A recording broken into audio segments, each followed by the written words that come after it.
Sahabat rohani yang dikasihi Tuhan, Salam. Sebelum kita memulai renungan ini, marilah kita berdoa. Kasih karunia dan damai sejahtera dari Allah Bapa kita dan dari Tuhan Yesus Kristus menyertai kamu. Amin. Firman Tuhan renungan bagi kita pada saat ini diambil dari kitab Ibrani pasal 4 ayat 12, demikian dikatakan. Sebab firman Allah hidup dan kuat, dan lebih tajam dari pedang bermata dua manapun. Ia menusuk amat dalam, sampai memisahkan jiwa dan roh, sendi-sendi dan sumsum. Ia sanggup membedakan pertimbangan dan pikiran hati kita. Luar biasa ini firman Tuhan. Ternyata firman Allah itu adalah hidup dan bekerja. Dari sinilah kita ambil tema firman Allah hidup dan bekerja. Sahabat rohani yang dikasihi Tuhan Yesus, dari 31.173 ayat Alkitab, nah itu dia ya, 31.173 ayat dalam Alkitab. Jika kita renungkan, ayat manakah yang paling Anda sukai? Pasti ada itu. Ketika kita menghadapi sesuatu hal, kita terbayang akan ayat itu. Ketika kita juga dalam suasana seperti apa, kita dapatkan juga ayat itu. Dapat satu ayat dalam mempengaruhi kehidupan seseorang itu sudah luar biasa. John Bunyan, pengarang buku Pilgrim's Progress, menyentuh hidup ribuan orang dengan khotbahnya yang diambil dari Yohanes 6 ayat 37. Reformis terkenal Martin Luther membawa pengaruh yang sangat besar dalam perjalanan sejarah gereja karena pemahamannya yang terdalam atas Roma 1 ayat 17. Apa isinya? Orang benar akan hidup oleh iman. Itu. William Carey, seorang utusan Injil perintis, mengenalkan ajaran Yesus ke India setelah jiwanya tersentuh oleh kata-kata dalam Yesaya 54 ayat 2. Sahabat rohani yang dikasihi Tuhan Yesus, dalam nats kita dikatakan, firman itu hidup dan kuat, lebih tajam dari pedang bermata dua. Ia menusuk amat dalam, sampai memisahkan jiwa dan roh, sendi dan sumsum.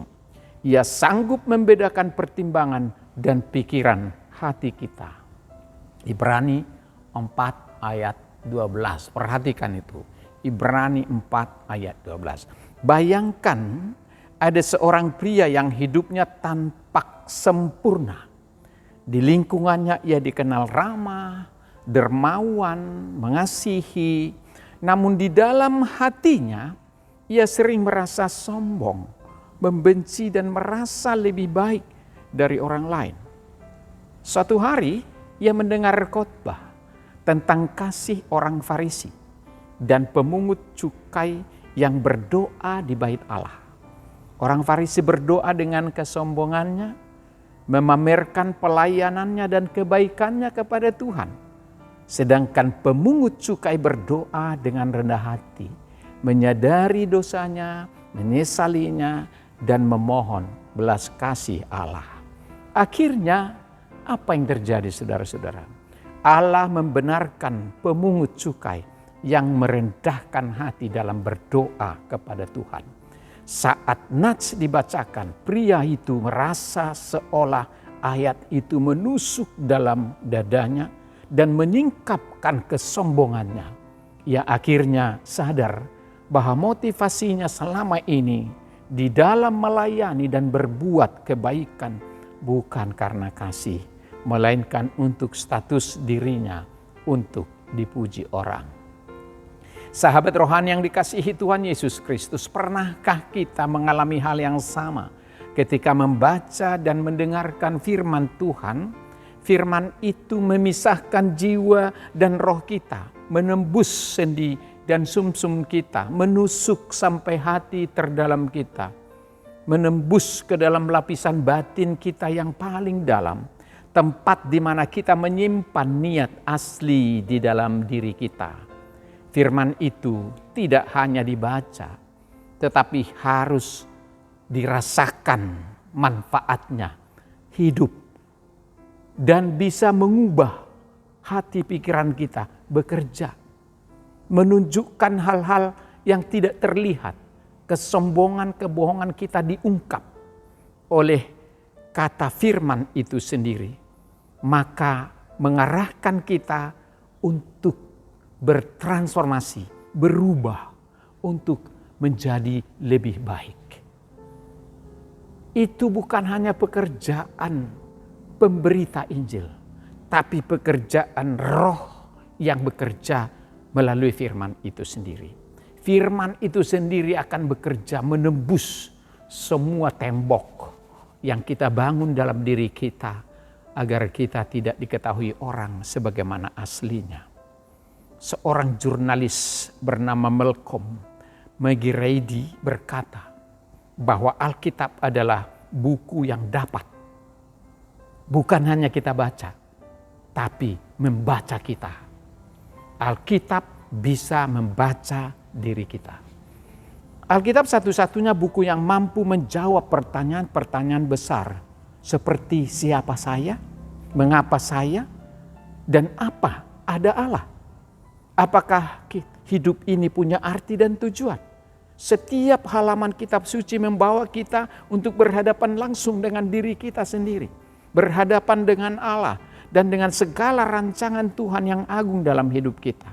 Meskipun kita tidak selalu dapat mendengar suara Tuhan, tetapi rasakanlah saat kita membaca Alkitab dengan sungguh-sungguh, Allah sendiri berbicara secara pribadi kepada diri kita dengan penuh kuasa dan tentang pertanyaan-pertanyaan besar yang sangat berarti dalam kehidupan kita. Sahabat rohani yang dikasihi Tuhan, pesan renungan bagi kita. Jadikan firman Tuhan menjadi landasan hidupmu dan menjadi pedoman dalam setiap perbuatanmu. Maka firman itu akan bekerja di dalam kehidupan kita. Apakah kita suka atau sering membaca firman Tuhan setiap hari? Apakah Anda pendengar setia dari Saroha? Ataukah Anda orang yang suka berbagi firman dengan orang lain?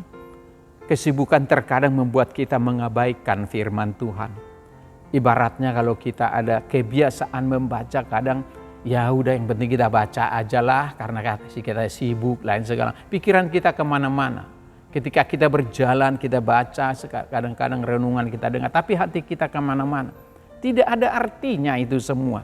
Itu percuma. Harus diberikan hati. Karena hatilah yang diterangi oleh firman itu sendiri untuk membuahkan transformasi dan perbuatan yang baik. Jangan mengabaikan firman Tuhan. Karena firman Tuhan bisa mengarahkan Anda menjalani hidup secara tepat dan benar. Jangan mengabaikan firman Tuhan dalam bertindak. Karena tindakan Anda belum tentu benar. Tapi firman Tuhan sudah sangat benar. Jangan abaikan Tuhan ketika Anda diperhadapkan dengan godaan. Ingat bahwa firman Tuhan menghindarkan Anda dari godaan. Jangan hindarkan Tuhan dari kecemasan, kekhawatiran, dan rasa takut. Ingat, firman Tuhan memberikan Anda kekuatan ketika Anda takut, ketika Anda cemas, dan ketika Anda khawatir. Bahwa firman bukan sekedar tulisan kuno, tetapi dia hidup dan aktif, relevan dan sanggup mengubah kehidupan kita. Tuhan memberkati kita dalam menghidupi firman-Nya, dan firman itu akan hidup dalam diri kita. Selamat berjuang. Kebenaran firman lebih berharga daripada semua hikmat dan kepintaran manusia. Tuhan memberkati kita. Amin, kita berdoa. Terima kasih Tuhan atas sapaan firman-Mu pagi ini. Kami diingatkan bahwa sesungguhnya firman Allah itu bekerja lebih tajam dari pedang bermata dua manapun, mampu memisahkan jiwa dan roh sumsum dengan tulang-tulang. Hati kami bisa ditembus kedalaman yang aslinya. Siapa diri kami? Siapa kami di hadapan Tuhan? Siapa kami dengan segala perbuatan dan sikap kami? Dan juga mampu menuntun kami keluar dari kegelapan kepada terang. Dari sikap apatis menjadi optimis. Dari sikap yang tidak berdaya menjadi kuat. Itulah kuasa firman. Kiranya kami mengenal, menghayati, menjiwai firman-Mu dan membiarkannya bekerja melalui tuntunan Roh untuk membentuk kami menjadi pribadi yang sesuai dengan kehendak-Mu. Terima kasih Tuhan atas sapaan firman-Mu. Jadikan hati kami tempat firman-Mu bekerja untuk mencerahkan hati pikiran kami dalam beraktivitas hari ini bersama keluarga dan anak-anak kami. Kiranya kasih Tuhan selalu melingkupi kami dalam kehidupan kami sehingga kami dapat berjalan sesuai dengan firman-Mu. Dalam nama Tuhan Yesus kami berdoa dan mengucap syukur. Amin.